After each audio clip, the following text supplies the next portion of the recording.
Basifundela kahle leBhayibheli bathi njengoba lithi for without faith it is impossible to please God. But ngokuthanda ngathi without faith it is impossible to move God.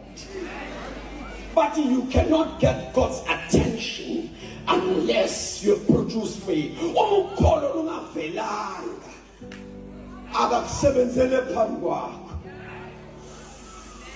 Mangphinde umukholo lungavelanga mandla kaSimakade akakusebenzeli nibheke umukholo lungekho uNkulunkulu kaSimakade uthule ekhuluma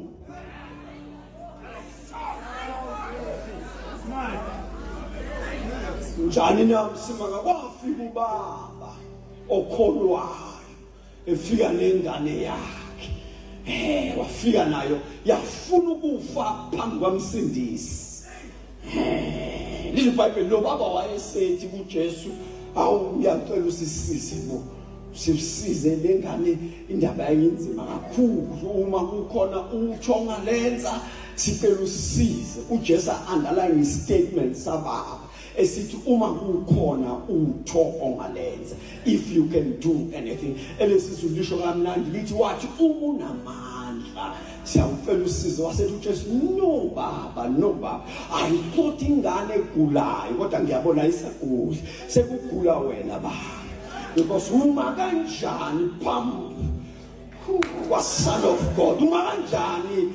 phambi kwaNkulunkulu esenyama noma phambi kwalovusa uLazaro bese uthi kuyena uma unamandla wasethi kuyena baba lalela ayishiwo lonto uma ukholwa all things are possible ubaba wabonta iphethe mina wathi ngiyakholwa siza ungakholwa into embambezele la ngabe kade iphilile lengane ibanjezelwe ukwakho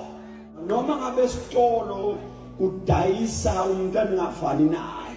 mawuphethe imali yophuma noyizela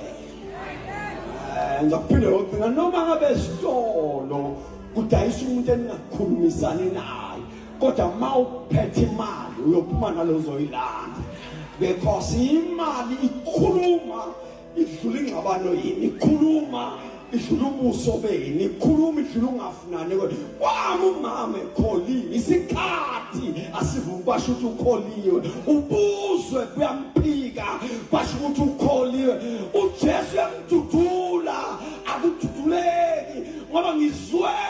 Romans 10:11 ithi loyo kholwayo akasoze ajabile